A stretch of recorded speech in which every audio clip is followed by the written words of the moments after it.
Maswerteng umaga po mga ka-STL. Narito na po ang resulta ng STL Muntinlupa para sa araw na to, first draw, March 9, 2025. Araw ng linggo. Naway ang mga natayaan niyo pong mga numero kanina ay manalo nawa ngayong umagang ito, 11 AM. Kaya kunin niyo na po ang inyong mga tickets. Narito na po ang resulta.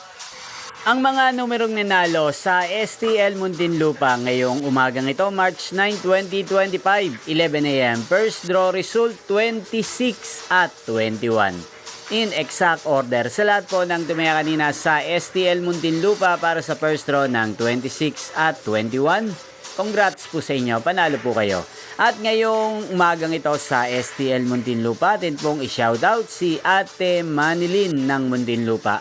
Shoutout po sa inyo Ate Manilin, sana po'y manalo na rin ang mga numerong tinataya nyo sa STL Muntinlupa. At sana'y nasa mabuti po kayong kalagayan. Gayun din po sa lahat po ng mga taga Muntinlupa dyan na lagi pong nanonood sa channel na to, shoutout po sa inyo. Inyo pong napanood ang resulta ng STL Muntinlupa sa channel na to. Magkita-kita pong muli tayo mamayang alas 4 ng hapon dito po sa channel na to. Thank you for watching.